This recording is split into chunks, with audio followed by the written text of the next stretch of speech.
الحمد لله رب العالمين والصلاة والسلام على سيد المرسلين أما بعد فأعوذ بالله من الشيطان الرجيم بسم الله الرحمن الرحيم الصلاة والسلام عليك يا رسول الله الصلاة والسلام عليك يا حبيب الله الصلاة والسلام عليك يا نبي الله وعلى آلك وأصحابك يا نور الله মাদানী চ্যানেলের দর্শক শ্রোতা, আজকে আমরা উপস্থিত হয়েছি মাদানী চ্যানেলের নতুন একটি অনুষ্ঠান নিয়ে।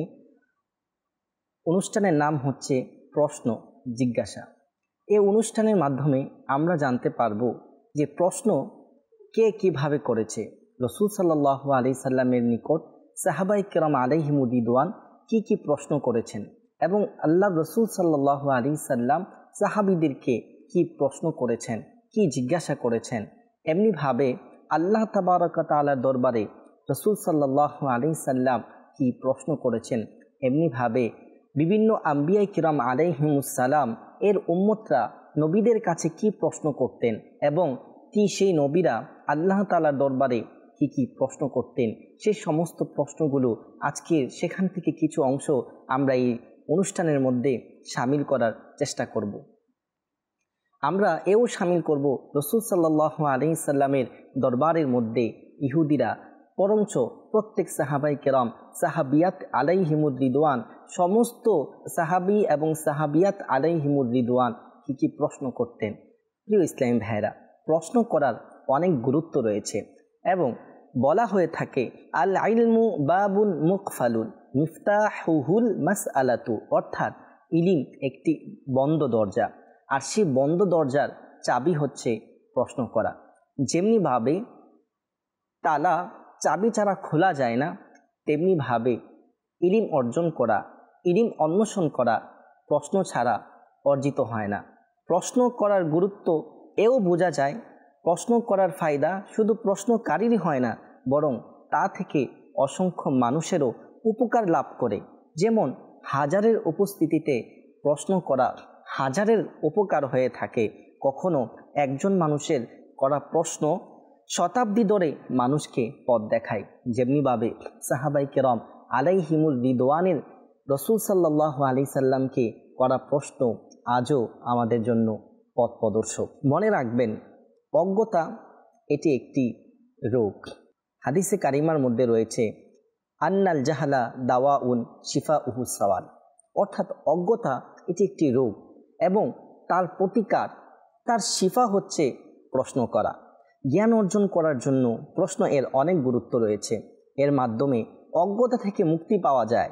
সেটি আমাদের প্রিয় নবী রাসূল আরবি সাল্লাল্লাহু আলাইহি সাল্লামের বাণী থেকে বোঝা যায়। ফরমানে মুস্তাফা সাল্লাল্লাহু আলাইহি ওয়া আলিহি ওয়াসাল্লাম শিফাউল আইয়ি আসওয়াল, অর্থাৎ অজ্ঞতার চিকিৎসা হচ্ছে প্রশ্ন করা, আরজ করা, জিজ্ঞাসা করা এবং প্রশ্ন করা জ্ঞান বৃদ্ধির সর্বোত্তম মাধ্যম। সুতরাং যে বিষয়ে ইলম না থাকে সেই বিষয়ে জ্ঞান অর্জন করার জন্য প্রশ্ন করা খুবই প্রয়োজন। আর সেই প্রশ্ন করার জন্য দ্বীনি বিষয়ে, আমাদের আমলের বিষয়ে, আমাদের আকীদার বিষয়ে, যে বিষয়ে আমাদের জন্য ওয়াজিব, সুন্নাত, মুস্তাহাব রয়েছে, ফরজ রয়েছে আমাদের জ্ঞান অর্জন করা, সেই বিষয়ে প্রশ্ন করা আমাদের তো খুবই প্রয়োজন। আল্লাহ তাবারক ওয়া তাআলা প্রশ্ন করার জন্য স্বয়ং কোরআনে পাকের মধ্যে ইরশাদ করেন, ফাসআলু আহলা যিকরি ইন কুনতুম লা তা'লামুন, যে তোমরা প্রশ্ন করো জ্ঞানীদের নিকট যদি তোমরা না জানো। মাদানী চ্যানেলের দর্শক শ্রোতা, স্বয়ং আল্লাহ তাবারক ওয়া তাআলা আমাদেরকে ইরশাদ করছেন, যে বিষয়ে আমরা যদি না জানি সেই বিষয়ে ইলম অর্জন করার জন্য, সেই বিষয়ে জ্ঞান অন্বেষণ করার জন্য যারা জ্ঞানী রয়েছে তাদের নিকট প্রশ্ন করার জন্য। এখান থেকে আমরা মনে রাখব, সবার কাছে আমরা প্রশ্ন করব না, বরং যে জ্ঞানী রয়েছে তাদেরকে প্রশ্ন করব। আমরা যাকে তাকে প্রশ্ন করব না। আমরা চেষ্টা করব যে আহলে সুন্নত উলামায়ে কেরামদের, মুফতিয়ানে আইজামের নিকট প্রশ্ন করার জন্য। হ্যাঁ প্রিয় ইসলামী ভাইরা, জ্ঞান অর্জনের জন্য প্রশ্ন জিজ্ঞাসা করা কখনো লজ্জা পাওয়া উচিত নয়। যে আমি প্রশ্ন করব, কি দেখা যায় যে এইটুকু বিষয়ে আমার জানা নেই, এরকম লজ্জাবোধ না করা। কখনো কখনো বড় বড় দ্বীনের উলামায়ে কেরাম অনেক পদমর্যাদা বৃদ্ধি করে ফেলেছেন, নিজেদের সময়ের বড় বড় উলামায়ে কেরাম হয়ে গিয়েছেন। তাদেরকে যখন প্রশ্ন করা হলো আপনি এই পদমর্যাদা কিভাবে অর্জন করেছেন, যেমনিভাবে একবার সাইয়্যিদুনা আব্দুল্লাহ ইবনে আব্বাস রাদিয়াল্লাহু তাআলা আনহুকে জিজ্ঞাসা করলেন, আপনি এত বড় পদমর্যাদা, আপনি রইসুল মুফাসসিরিন, তিনি ফকিহ ছিলেন, তিনাকে জিজ্ঞাসা করা হলো আপনি এত বড় পদমর্যাদা, এত বড় ইলম অর্জন কিভাবে করেছেন? তিনি বললেন বিলিসানিন সাউলিন ওয়া কলবিন আকুলিন, অর্থাৎ বেশি পরিমাণে প্রশ্নকারী জিহ্বার মাধ্যমে এবং জাগ্রত হৃদয়ের মাধ্যমে। হ্যাঁ প্রিয় ইসলামী ভাইরা, আমরাও যখন কোনো বিষয়ে প্রশ্ন করব আমাদের জিহ্বার দ্বারা এবং জাগ্রত হৃদয়ের মাধ্যমে সেটা শ্রবণ করব, মনে রাখব, তাহলে সেই বিষয়ে আমাদেরকে আমল করার সহজ হয়ে যাবে। অন্যত্র বলা হচ্ছে লিসানুল আরব হুজ্জাতুল আদাব হজরত ইমাম আসমাইলকে কেউ জিজ্ঞাসা করলো, ইয়া সাইয়্যিদি, আপনি এত বড় পদমর্যাদা, আপনি এত বড় ইলম অর্জন কিভাবে করেছেন? তখন তিনি বললেন বিকাসরাতি সুআলি ওয়া তালাক্কাফিল হিকমাতাশ শারুদ। তিনি বললেন অর্থাৎ প্রশ্নের আধিক্য এবং কঠিন ও গুরুত্বপূর্ণ কথা শুনে ভালোভাবে মনে রাখার মাধ্যমে। মাদানী চ্যানেলে দর্শকবৃন্দ, ইমাম আসমাই রহমতুল্লাহি তাআলা আলাইহি তিনার কথা থেকে জানতে পারলাম, যখন কোনো বিষয়ে আমাদের যখন কোনো কঠিন বিষয়ে আমরা শ্রবণ করব, তখন সেই বিষয়টা আমরা ভালোভাবে মনে রাখব, যাতে আমরা ভুলে না যাই, তাহলে আমাদের আমল করা সহজ হয়ে যাবে। ইলমি দ্বীন অর্জন করার জন্য প্রশ্ন সাহাবায়ে কেরাম আলাইহিমুর রিদওয়ান এবং সাহাবিয়াতের অনুকরণীয় পদ্ধতি ছিল। এই পবিত্র সত্রাদের প্রশ্ন করার জন্য বিভিন্ন পদ্ধতি অবলম্বন করতেন। কখনো তারা নিজে বারগাহি রিসালাতের মধ্যে হাজিরি দিয়ে তিনারা প্রশ্ন করতেন, কখনো নিজে যেতে না পারলে অপরের মাধ্যমে, কারোর মাধ্যমে রসুলের দরবারে সে প্রশ্ন পাঠিয়ে নিজেদের ইলমের যে পিপাসা রয়েছে তা নিবারণ করতেন। তাদের প্রশংসা করতে গিয়ে বলেন যে নিয়ামান নিসাউল আনসার লাম ইয়াকুন ইয়ামনাহুন্নাল হায়াউ আইয়াতাফাক্কাহনা ফিদ্দীন। আয়েশা সিদ্দিকা রাদিয়াল্লাহু তাআলা আনহা বলেন, আনসার মহিলারা কতই না উত্তম, দ্বীনি মাসালা মাসাইল শিক্ষার ক্ষেত্রে লজ্জাবোধ কখনো করতেন না। আনসার মহিলাদের প্রশ্নের বদলতে কতগুলো শরীয়তের আহকাম আমাদের নিকট পৌঁছেছে। মাদানী চ্যানেল দর্শক শ্রোতা, প্রশ্ন করতে কিসের লজ্জা? যে বিষয়ে আমাদের ইলম থাকবে না, সেই বিষয়ে যে জানে আমরা তাদের নিকট প্রশ্ন করব। হযরত ইমাম বুখারী রহমাতুল্লাহি তাআলা আলাইহি শিক্ষার ক্ষেত্রে যারা সংকোচ বোধ করে এবং লজ্জা বোধ করে, তাদেরকে এখান থেকে আমাদের শেখা উচিত। তাদেরকে অনুপ্রেরণা দিতে ইমাম বুখারী রহমাতুল্লাহি তাআলা আলাইহি তিনি একটি ভাব অধ্যয়ন করেছেন, যার ভাবটা শুরু করেছেন যে কালমা দ্বারা, সেটা হচ্ছেন লা ইয়াতাআল্লামুল ইলমা মুস্তাহিন ওয়ালা মুস্তাকবিরুন। আমরা অর্থের দিকে খেয়াল করি যে অর্থাৎ ইলম অর্জন শিখার ক্ষেত্রে লজ্জাবোধকারী এবং যে ব্যক্তি অহংকার করে সে কখনো জ্ঞান অর্জন করতে পারে না। প্রিয় ইসলামী ভাইরা, যদি ইলম অর্জন ক্ষেত্রে আমরা লজ্জাবোধ করি অথবা কেউ যদি ইলম অর্জন করার পরে তাকাব্বুর করে, অহংকার করে, তাহলে সে কখনো সেই ইলম অর্জন করতে পারবে না। আমাদের উচিত কোনো জ্ঞানী অর্জন করার ক্ষেত্রে লজ্জা না করা। মনে রাখবেন, যে ব্যক্তি ধারণা করে, প্রশ্ন করতে লজ্জাবোধ করে যে মানুষ আমার ব্যাপারে কি বলবে, যে এইটুকু বিষয় জানে না, কখনো এমন না করা উচিত। কখনো এই ব্যাপারে মনের ভিতরে বাধা না আসতে দেওয়া, কখনো এই ভাবনাটা সেই ব্যাপারে শেখার ক্ষেত্রে বঞ্চিত থেকে যায়। যেমন সাইয়্যিদুনা উমর বিন আব্দুল আজিজ রহমাতুল্লাহি তাআলা আলাইহি বলেন, আমি অনেক কিছু জানি, কিন্তু যে বিষয়ে প্রশ্ন করার ক্ষেত্রে আমি লজ্জাবোধ করতাম, যে বিষয়ে প্রশ্ন করার ক্ষেত্রে নিজেকে সংকোচবোধ মনে করতাম, সে বিষয়ে আমার বৃদ্ধ বয়সেও অজানা রয়ে গিয়েছে। মাদানী চ্যানেলের দর্শক শ্রোতা, এখান থেকে আমরা কি জানতে পারলাম? যদি কোনো বিষয়ে আমরা লজ্জাবোধ করি, যদি কোনো বিষয়ে প্রশ্ন করার ক্ষেত্রে আমাদের ভিতরে সংকোচ বোধ হয়, তাহলে মনে রাখবেন সাইয়্যিদুনা উমর বিন আব্দুল আজিজ বলছেন, যে বিষয়ে আমি লজ্জা করতাম বৃদ্ধ বয়সে এসেও সে বিষয় থেকে আমি অজানা রয়ে গিয়েছি। তো আমাদের উচিত যে বিষয়ে আমরা না জানি সেই বিষয়ে প্রশ্ন করা, সেই বিষয়ে জানা। সাইয়্যিদুনা আব্দুল্লাহ ইবনে মাসউদ রাদিয়াল্লাহু তাআলা আনহু বলেন, জিয়াদাতুল ইলমিল ইবতিগাউ ওয়া দারকুল ইলমিস সুয়ালু ফাতাআল্লাম মা জাহিলতা ওয়া আমাল বিমা আমিলতা। ইবনে মাসউদ রাদিয়াল্লাহু তাআলা আনহু বলেন, অন্বেষণ করার মাধ্যমে ইলম বৃদ্ধি পায় এবং জ্ঞানের অর্থাৎ ইলমের মধ্যে পাণ্ডিত্য অর্জিত হয় প্রশ্ন করার মাধ্যমে। অতএব যে ব্যাপারে তোমার জানা নেই সেই ব্যাপারে তুমি শিক্ষা অর্জন করো এবং যতটুকু জেনে গিয়েছো, যতটুকু তোমার ইলমের মধ্যে রয়েছে তার উপর তোমরা আমল করো। হযরতে ইবনে শিহাব রাহমাতুল্লাহি তাআলা আলাইহি বলেন, আল ইলমু খাজানাতুন মিফতাহুল মাসআলাতু, অর্থাৎ ইলম একটি খাজানা, ইলম একটি ধনভাণ্ডার এবং সেই ধনভাণ্ডারের চাবি হচ্ছে প্রশ্ন করা। আমরা যদি একটু চিন্তা করি, আমাদের নিকট যদি কোনো ধনভাণ্ডারের সিন্ধুক থাকে আর সেই সিন্ধুকের যদি আমাদের চাবি না থাকে, তাহলে সিন্ধুকটা আমাদের জন্য বেকার হয়ে যাবে। তাহলে সবথেকে উত্তম পন্থায় সেই সিন্ধুক খোলার মাধ্যম হচ্ছে তার চাবি। তেমনিভাবে আমরা যদি ইলম অর্জন করতে চাই, আমরা যদি ইলমকে অন্বেষণ করতে চাই, সবথেকে উত্তম পন্থা হচ্ছে প্রশ্ন করা। একজনের প্রশ্ন চারজনের সওয়াবের ভাগীদার হয়ে থাকে।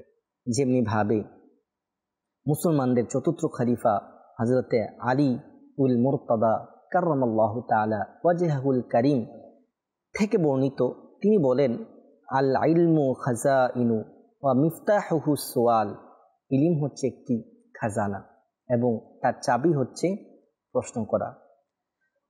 ফাসআলু ইয়ারহামুকুমুল্লাহু আযজা ওয়া জাল্লা, অতএব তোমরা প্রশ্ন করো, আল্লাহ তাবারক ওয়া তাআলা তোমাদের উপর রহমত বর্ষণ করবেন। ফাইন্নাহু ইউজাদু আরবাউস সাইলু ওয়াল মুআল্লিমু ওয়াল মুস্তামি' ওয়াল মুহিব্বু, তিনি বলেন যে প্রশ্ন করতে থাকো, কেননা প্রশ্ন করার কারণে চারজন ব্যক্তিকে সওয়াব দেওয়া হয়। প্রথম আস-সাইলু, যিনি প্রশ্নকারী, তিনার সওয়াব অর্জিত হয়। দ্বিতীয় ব্যক্তি, যে ব্যক্তি জবাব দান করেন, যে ব্যক্তি উত্তর প্রদান করেন। তৃতীয় আল মুস্তামি', যিনি সেই প্রশ্ন শ্রবণ করে, তিনাকেও আল্লাহ তাআলা উত্তম প্রতিদান দান করেন। এবং আল মুহিব্বু, যে মুহাব্বতকারী, তাকেও সওয়াব দান করা হয়। অন্যত্র রয়েছে প্রশ্ন না করার ক্ষেত্রে অনেক সময় আমার রাসূল করিম সাল্লাল্লাহু আলাইহি সাল্লাম অসন্তুষ্টি প্রকাশ করেছেন।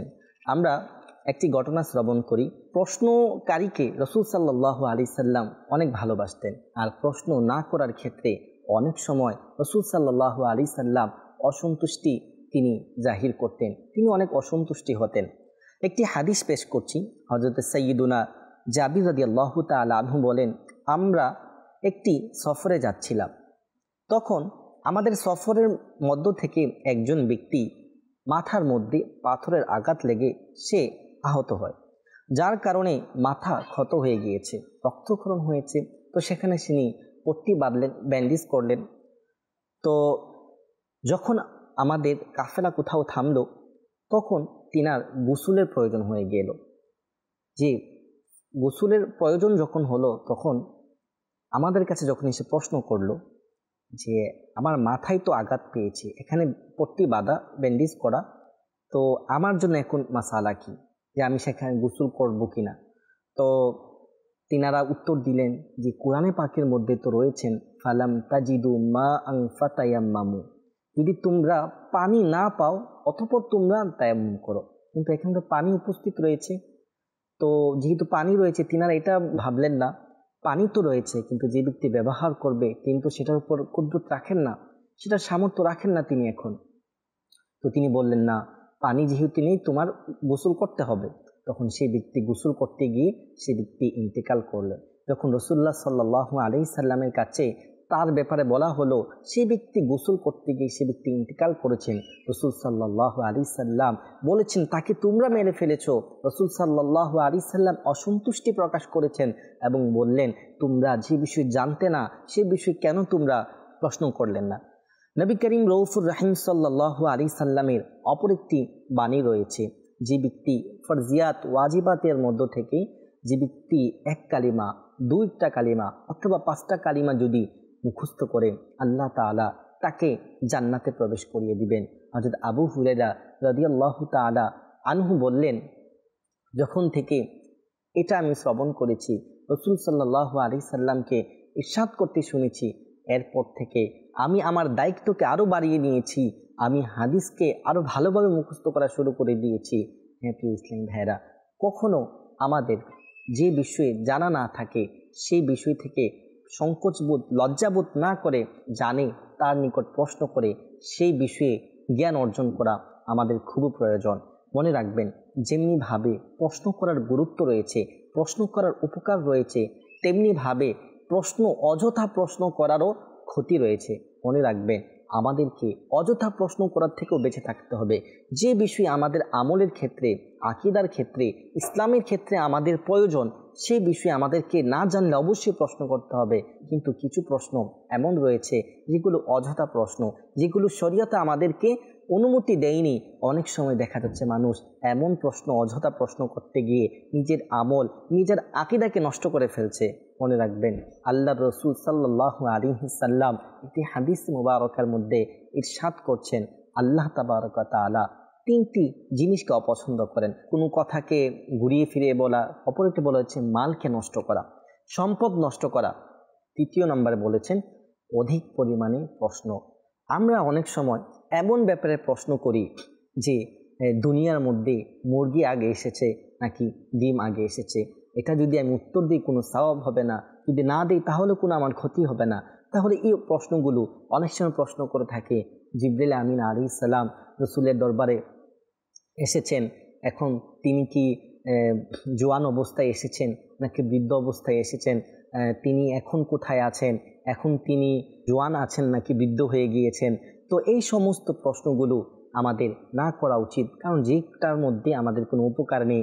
এমনিভাবে অনেক সময় শয়তান আমাদেরকে প্রশ্ন সম্মুখীন করে, যে বলে তোমাকে কে সৃষ্টি করেছে, যখন মানুষ মুসলমান বলে আমাকে আল্লাহ সৃষ্টি করেছেন, এইভাবে যেতে যেতে যখন তার ভিতরে এটা চলে আসে যে আল্লাহকে কে সৃষ্টি করেছে, রাসূল সাল্লাল্লাহু আলাইহি সাল্লাম বলেন, যখনই তোমার এমন প্রশ্ন চলে আসবে, আল্লাহ তাআলার জাতের ক্ষেত্রে প্রশ্ন চলে আসবে, তখন তুমি তৎক্ষণাৎ আউযু বিল্লাহি মিনাশ শাইতানির রাজিম পাঠ করবে। কেননা এইসব প্রশ্ন শয়তানের পক্ষ থেকে হয়ে থাকে।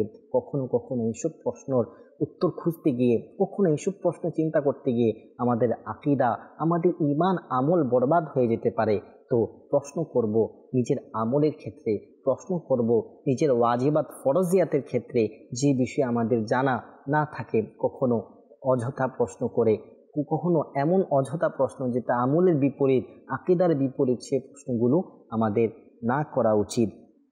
প্রশ্ন করার এতক্ষণ আমরা যে ফজিলত শুনেছি, ইমাম আজম রাদিয়াল্লাহু তাআলা আনহুকে জিজ্ঞাসা করলেন, তিনি হচ্ছেন ওয়াক্তের সেই জামানার সবথেকে বড় আলিম। তিনাকে বললেন, আপনি এত বড় পাণ্ডিত্য, এত বড় ইমাম, এত বড় ফাকিহ কিভাবে হয়েছেন, কিভাবে এত ইলম অর্জন করেছেন? তখন তিনি বললেন, আমি কখনো ইলমি দ্বীন শিক্ষার ক্ষেত্রে এবং শেখানোর ক্ষেত্রে কখনো কৃপণতা করিনি, এবং যে বিষয়ে আমার জানার থাকতো না সেই বিষয়ে প্রশ্ন করে জ্ঞান অর্জন করে নিতাম। এবং ইমাম আবু ইউসুফ যিনি এবং ইমাম মুহাম্মদ যিনারা হচ্ছেন ইমাম আজম আবু হানিফার অনেক বড় বড় ছাত্র, যিনাদের অতুলনীয় খেদমতে আজও মানুষ তাদের খিদমতের সুবাস পাচ্ছে, তাদের থেকে, তাদের জ্ঞানের সাগর থেকে, ইলমের সাগর থেকে আজও মানুষ নিজেদের তৃষ্ণা নিবারণ করছেন। তিনাদেরকেও যখন প্রশ্ন করা হলো, তিনারা এটাই বলতেন, যে বিষয়ে জানা থাকতো না সেই ব্যাপারে ইলম অন্বেষণ করতাম। মাদানী চ্যানেলের দর্শক শ্রোতা, আজকের এই এপিসোড, আমরা আগামীতেও আরও এপিসোড আসবে, সেখানে আমরা জানতে পারবো কি কি প্রশ্ন রাসূলের দরবারে সাহাবায়ে কেরাম করেছেন, আল্লাহ তাআলা কি কি আহকাম দিয়েছেন, ইহুদিরা রাসূলের দরবারে কি প্রশ্ন করতেন, এবং বিভিন্ন আম্বিয়ায়ে কেরাম আলাইহিমুস সালাম আল্লাহর দরবারে কি প্রশ্ন করতেন এবং সেগুলোর উত্তর কি।